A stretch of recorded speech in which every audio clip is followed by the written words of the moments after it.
2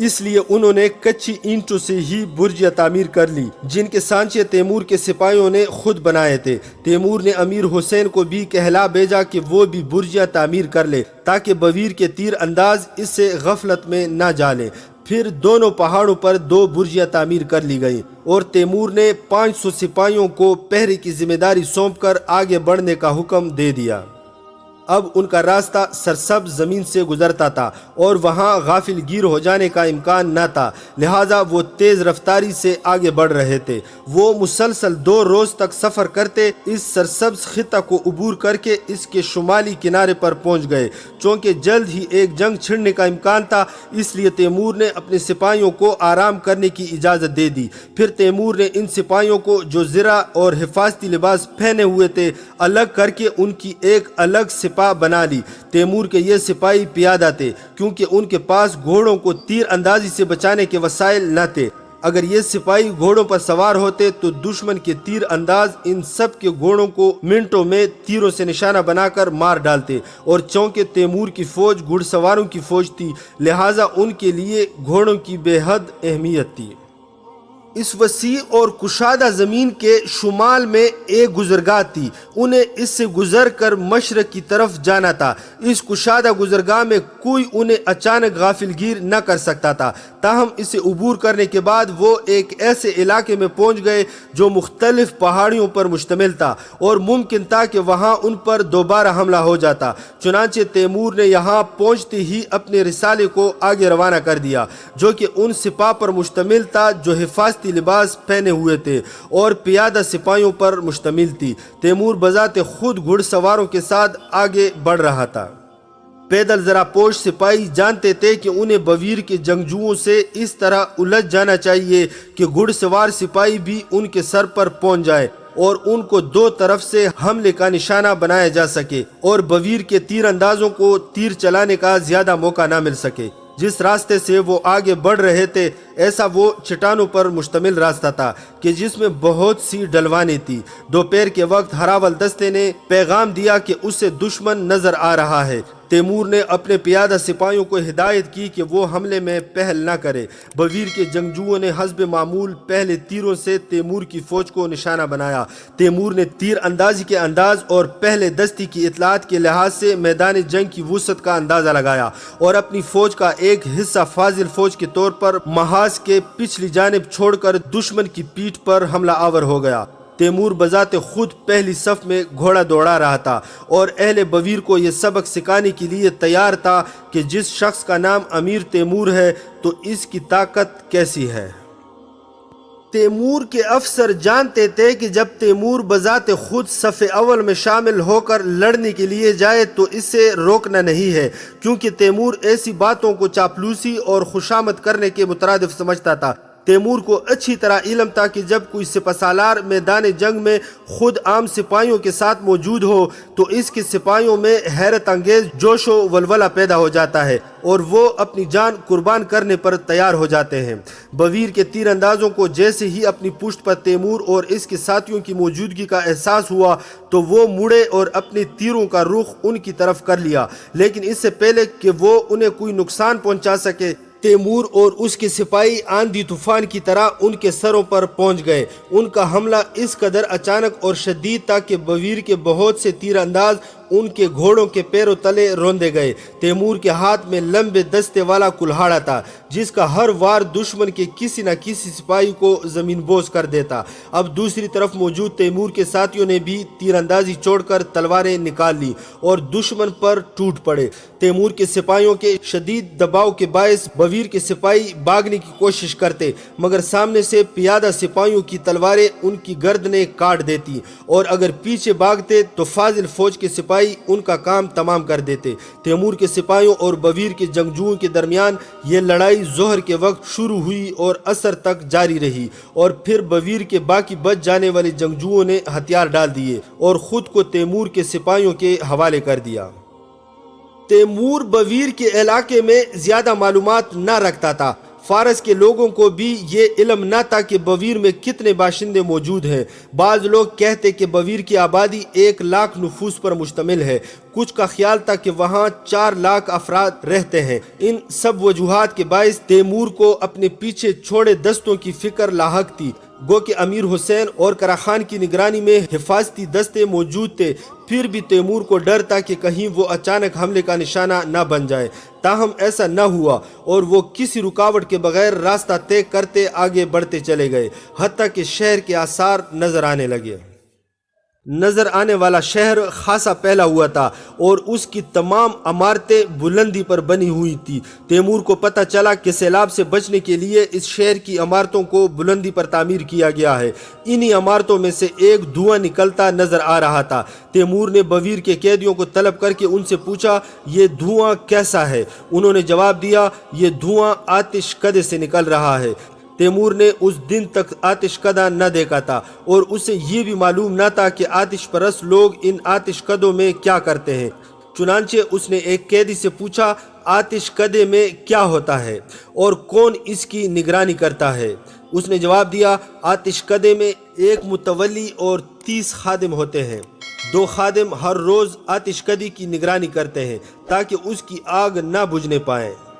شہر کے ہر گھر کو مہینے میں ایک بار ایندھن کی فراہمی کا بندوبست کرنا ضروری ہوتا ہے، لہذا آتش کدے میں کبھی بھی ایندھن کی کمی نہیں ہوتی۔ معمول کے مطابق آتش کدے میں 2 سال کا ایندھن ضرور موجود ہوتا ہے۔ تیمور نے مزید دریافت کیا، کیا تمہارے ہاں آتش کدے کے لیے چندہ یا نذرانہ وغیرہ جمع کیا جاتا ہے تاکہ اس کے نگران اور خادموں کی گزر اوقات ہو سکے؟ قیدیوں نے جواب دیا، نہیں، بلکہ ہم سال میں 7 دن کے لیے جشن مناتے ہیں۔ یہ جشن 7 فرشتوں کے نام پر منایا جاتا ہے۔ یہ فرشتے خدا کے خاص اور قریب ترین ہیں۔ ہفتے کے ایام بھی ان 7 فرشتوں کے نام پر ہی رکھے گئے ہیں۔ ہمارے ہاں جشن کی ابتدا برج حمل کے شروع ہونے پر ہوتی ہے، جسے ہم جشن نوروز کہتے ہیں۔ ان 7 دنوں میں شہر کے سارے باشندے آتش کدے میں آتے ہیں اور اپنا نذرانہ آتش کدے کے نگران کو دے کر ثواب حاصل کرتے ہیں۔ چنانچہ اگلے جشن نوروز تک کے لیے آتش کدے کا نگران اور 30 خادم انہی نذرانوں پر گزارا کرتے ہیں۔ قیدیوں سے حاصل ہوئی معلومات ظاہر کرتی تھی کہ اہل بویر اسلام اور مجوسیت کے عقائد کو باہم گڑ مڑ کے نیا دین بنائے ہوئے تھے۔ وہ اپنے آپ کو مسلمان کہتے تھے مگر آتش کدوں میں جاتے اور آتش پرستی بھی کرتے تھے۔ زکوٰۃ دینے کا تصور رکھتے مگر اسے آتش کدے کے نگران کے حوالے کر دیتے تھے۔ تیمور نے ایک قیدی سے پوچھا، تو اگر خود کو مسلمان کہتا ہے تو نماز پڑھ تاکہ میں تیری نماز دیکھ سکوں۔ وہ شخص سورج کی طرف منہ کر کے کھڑا ہو گیا، پھر کئی مرتبہ ہاتھ اوپر اٹھا کر نیچے کیے اور کچھ پڑھتا رہا، بس یہی اس کی نماز تھی۔ تیمور نے اس سے کہا، یہ کیسی نماز ہے؟ کیا تم لوگ قبلہ کی طرف رخ کر کے نماز نہیں پڑھتے؟ وہ کہنے لگا، کیوں نہیں؟ پھر سورج کی طرف اشارہ کر کے بولا، وہ ہمارا قبلہ ہے، ہم اس کی طرف منہ کر کے نماز پڑھتے ہیں۔ تیمور نے پوچھا، گویا تم لوگ سورج کو اپنا قبلہ تسلیم کرتے ہو؟ وہ بولا، ہاں۔ تیمور نے مزید دریافت کیا، کیا تم لوگوں کے ہاں کوئی عالم دین وغیرہ بھی ہے؟ وہ کہنے لگا، آتش کدے کا نگران ہی ہمارا عالم دین اور مذہبی رہنما ہے۔ اس دوران سورج غروب ہو گیا اور تاریکی پھیلنے لگی۔ تیمور اور اس کے سپاہی ابھی بویر کے شہر سے خاصے فاصلے پر تھے۔ تیمور کو خیال آیا کہ اگر وہ لوگ رات کے وقت شہر کے نزدیک پہنچے تو خطرے میں پڑ سکتے ہیں، لہٰذا اس نے اسی جگہ خیمہ گاہ قائم کرنے کا حکم دے دیا۔ اس نے سرداروں کو بھی اچھی طرح سمجھا دیا کہ وہ لوگ دشمن کی سرزمین پر ہیں اور یہاں ہر لمحہ حملے کا خطرہ ہے۔ یہاں کی ریت کو بھی انہیں اپنا دشمن تصور کرنا چاہیے۔ انسانوں کی تو بات ہی الگ ہے، لہٰذا ہر لمحہ چوکنا رہیں اور ہرگز غافل نہ ہو۔ ان کی خیمہ گاہ بھی ایسی جگہ پر بنی تھی کہ جہاں دور و نزدیک ٹیلے ہی ٹیلے تھے، نیز گہری کائیاں بھی موجود تھی۔ الغرض وہ ایسی جگہ تھی کہ جہاں وہ بآسانی دشمن کے حملے کا نشانہ بن سکتے تھے۔ چنانچہ اندھیرا پھیلنے اور سپاہیوں کے سونے سے پہلے ہی تیمور نے آس پاس کے تمام ٹیلوں پر حفاظتی پیرا بٹھا دیا اور پہرے داروں کی نگرانی کے لیے بھی حفاظتی دستے متعین کر دیے۔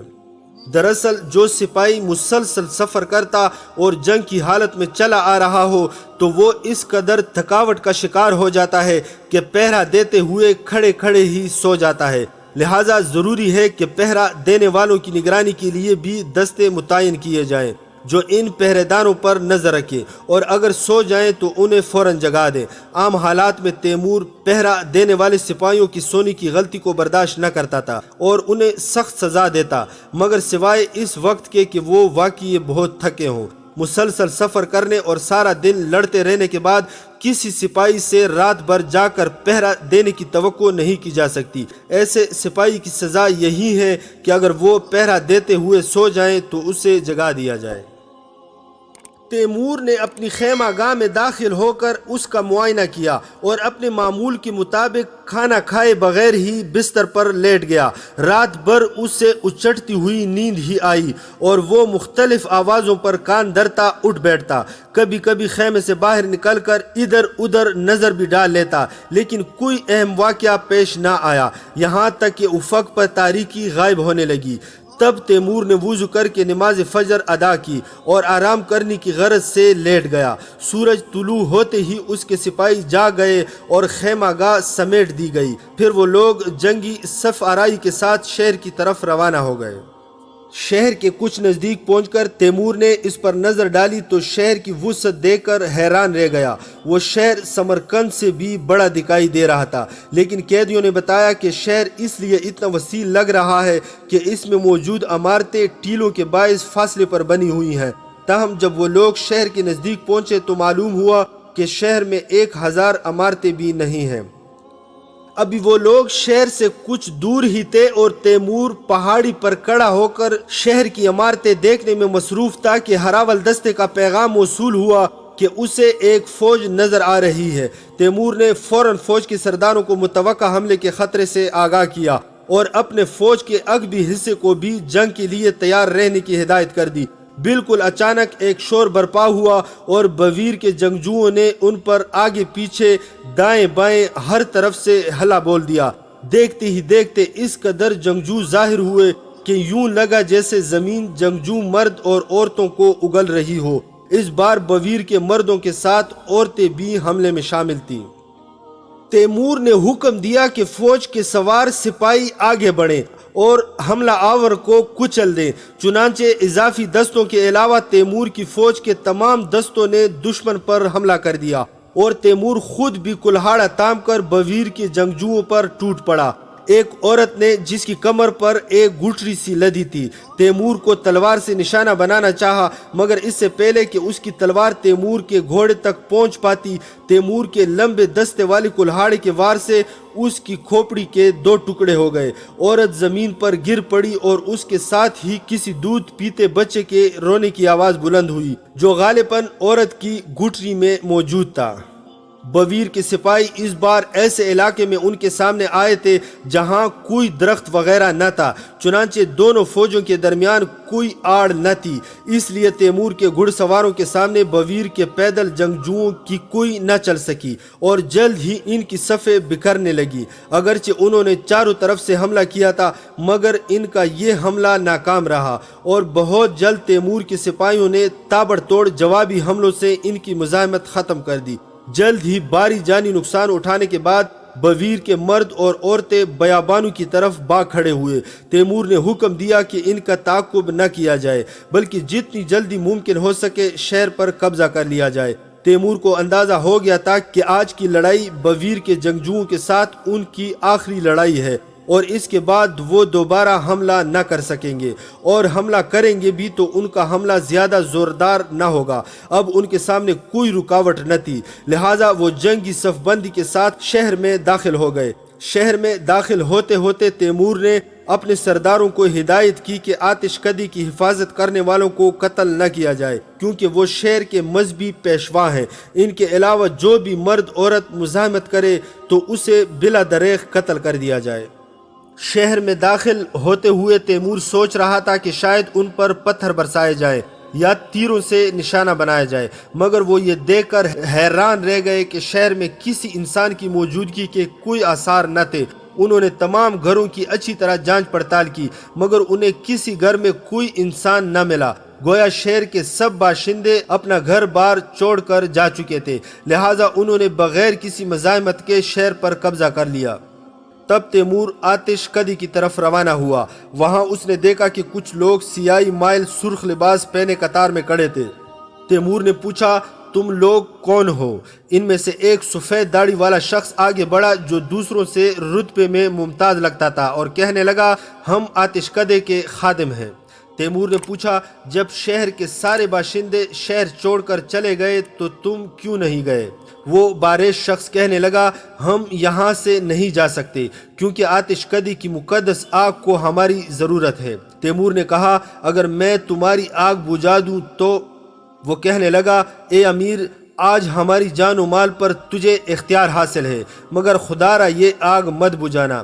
تیمور نے کہا، میں تمہاری آگ دیکھنا چاہتا ہوں۔ وہ بولا، آگ دیکھنے میں کوئی مذائقہ نہیں مگر اس کے پاس مت جانا، ہم بھی اس کے نزدیک نہیں جاتے۔ تیمور آتش کدے میں داخل ہوا تو اس نے دیکھا کہ وہ معمولی سی عمارت تھی۔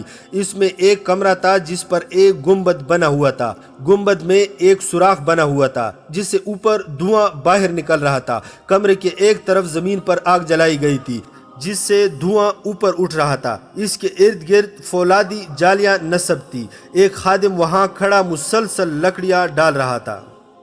تیمور نے اندر داخل ہونے سے پہلے سوچا کہ شاید آتش کدہ کوئی دیکھنے لائق چیز ہوگی مگر وہاں کا منظر کوئی خاص اثر انگیز نہ تھا۔ باہر آ کر تیمور نے آتش کدے کے باریش نگران سے پوچھا، آیا تم اور تمہارے ساتھی مسلمان ہو؟ وہ بولا، ہاں۔ تیمور نے کہا، تو پھر تم لوگ آگ کی پرستش کیوں کرتے ہو اور آتش کدے میں کیوں رہتے ہو؟ وہ کہنے لگا، اے امیر، ہم اپنے آباء و اجداد کی رسمیں ترک نہیں کر سکتے۔ تیمور بولا، تمہارے باپ دادا آگ کی پوجا کر کے بت پرستی کیا کرتے تھے جبکہ مسلمان بت پرستی نہیں کرتا۔ بوڑھا کہنے لگا، ہمارے آباء و اجداد بت پرست نہ تھے بلکہ وہ یزدان کی عبادت کرتے تھے، ان کا یزدان ہی ہمارا خدا ہے۔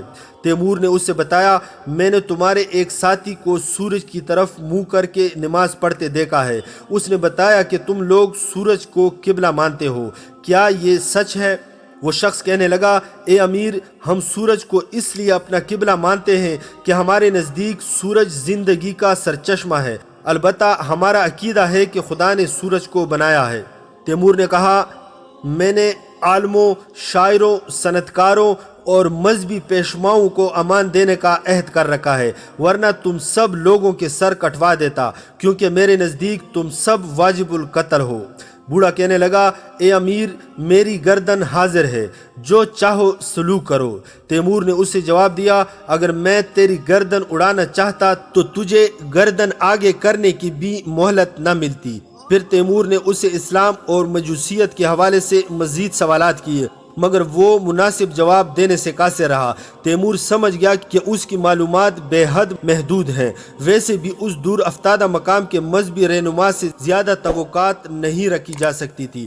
اس نے اس چھوٹے قصبے اور اپنے بزرگوں کے سوا کسی سے کچھ نہ سیکھا تھا۔ تیمور نے اس سے پوچھا، کیا تم پڑھے لکھے ہو؟ وہ بولا، نہیں اے امیر، میں پڑھنا لکھنا نہیں جانتا۔ تیمور نے کہا، اگر تم لوگ ان پڑھ ہو تو پھر دنوں کا حساب کتاب کیسے رکھتے ہو اور جشن وغیرہ کیسے مناتے ہو؟ وہ شخص سورج کی طرف اشارہ کر کے بولا، سال میں 2 دن ایسے ہیں کہ جب دن اور رات برابر ہو جاتے ہیں۔ ان میں ایک بہار کا پہلا دن ہوتا ہے جب موسم گرم ہونا شروع ہوتا ہے اور دوسرا موسم خزاں کا پہلا دن جب سردیوں کا موسم شروع ہوتا ہے۔ جب موسم گرم ہونا شروع ہوتا ہے اور جس دن سورج ٹھیک مغرب میں غروب ہو تو میں عید نوروز کا اعلان کر دیتا ہوں۔ تیمور سمجھ گیا کہ بوڑھے کا حساب غلط ہے۔ عید نوروز برج حمل کی پہلی تاریخ کو ہوتی تھی مگر وہ شخص اہل بویر کی عید اندازے سے کئی روز پہلے یا بعد میں کرا دیتا تھا کیونکہ اس کا حساب کتاب محض اندازوں پر مشتمل تھا۔ تیمور نے آتش کدے کے نگران اور خادموں کو قصاص سے معاف کر دیا مگر انہیں بتایا کہ شہر کے دیگر سارے باشندوں کو قصاص دینا ہوگا۔ آتش کدے کا نگران پوچھنے لگا، اے امیر، شہر کے باشندوں کو قصاص کس وجہ سے دینا ہوگا؟ تیمور نے کہا، اس لیے کہ انہوں نے میرے بیٹے شیخ عمر کو قتل کیا ہے۔ آتش کدے کا نگران بولا، اے امیر، ہو سکتا ہے کہ بویر کے کسی شخص نے تمہارے بیٹے کو قتل کیا ہو، مگر تمہیں اپنے بیٹے کے قاتل سے قصاص لینا چاہیے شہر کے سارے باشندے اس سزا کے مستحق کیوں ٹھہرے؟ تیمور نے کہا، اے بزرگ انسان، اگر تو پڑھا لکھا ہوتا تو میں تجھے سمجھاتا کہ خدا نے کیوں حضرت آدم علیہ السلام کی اولاد کو صرف اس لیے جنت سے نکال دیا تھا کہ ان کے جد سے غلطی ہوئی تھی۔ اگر ہمارا باپ آدم علیہ السلام اس غلطی کا مرتکب نہ ہوتا تو آج ہم بھی جنت میں ہوتے، مگر ان کی غلطی کے سبب ہم سب دنیا میں آبس ہیں۔ لہٰذا اس بات کے پیش نظر کہ بویر کے کچھ باشندوں نے میرے بیٹے کو قتل کیا ہے، لہٰذا میری نظر میں تم سب لوگ گناہگار اور سزا کے مستحق ہو۔ یہ کہنے کے بعد تیمور نے فوج کو حکم دیا کہ آتش کدے کے سوا شہر کی تمام عمارتیں مسمار کر دی جائیں اور آتش کدے میں موجود لوگوں کے سوا جو نظر آئے اسے قتل کر دیا جائے۔ یہ حکم ملتے ہی تیمور کے سپاہی شہر کی عمارتیں مسمار کرنے لگے اور ان کی راہ میں جو آیا قتل کر دیا گیا۔ اس دن کے بعد تیمور جب تک بویر میں رکا رہا تو کسی نے اس پر حملہ کرنے کی جرت نہ کی۔ شہر کے باشندے بھی واپس اپنے گھروں کو نہ لوٹے۔ واپسی پر بھی کوئی ان کی راہ میں مزاحم نہ ہوا۔ جب وہ واپس آنے لگے تو تیمور نے وہاں موجود تخت سلیمان کے آثار دیکھے۔ یہ آثار دیکھ کر تیمور بے حد حیران ہوا کہ کیسے اتنے بڑے بڑے پتھر ہوا میں تیر کر وہاں تک پہنچے، مگر بعد میں جب وہ شام گیا تو وہاں کے علماء نے اسے بتایا کہ جو آثار تیمور نے دیکھے تھے وہ تخت سلیمان کے نہ تھے، بلکہ وہ تو فارس کے ایک بادشاہ کا دارالسلطنت تھا جس سے سکندر نے فتح کرنے کے بعد جلا کر تباہ کر دیا تھا۔ ہماری آنے والی ویڈیو جو قسط نمبر 16 پر مشتمل ہوگی میں انشاءاللہ ہم امیر تیمور کے لشکر کا طاعون کی بیماری میں مبتلا ہونے اور خود امیر تیمور کا طاعون کا شکار ہونے پر تفصیلی داستان پیش کریں گے کہ جب اس نے شدید بخار میں اپنے طبیب سے کہا کہ میں امیر تیمور ہوں اور مجھے موت کا کوئی خوف نہیں۔ اس دنیا میں آنے والے ہر شخص کو موت کا ذائقہ چکھنا پڑتا ہے، حتیٰ کہ ہمارے رسول صلی اللہ علیہ وآلہ وسلم بھی اس دنیا سے چلے گئے۔ ہاں، مجھے اس بات کا قلق ضرور رہے گا کہ مجھے موت میدان جنگ میں کیوں نہ آئی اور مجھے بستر مرگ پر دنیا کو الوداع کہنا پڑ رہا ہے۔ پھر تیمور نے وصیت کے لیے کاغذ اور قلم مانگا۔ ہماری آنے والی اس ویڈیو یا پھر مزید تاریخی اور حقیقی واقعات پر مبنی ویڈیوز دیکھنے کے لیے اس ویڈیو کے نیچے دیے گئے سرخ رنگ کے بٹن سبسکرائب کو دبا کر ساتھ میں بیل کے نشان کو بھی دبا دیں تاکہ ہماری ہر آنے والی نئی ویڈیو آپ کو بروقت اور فوری مل سکے۔ Hey there. Subscribe to my channel. And also press this bell icon.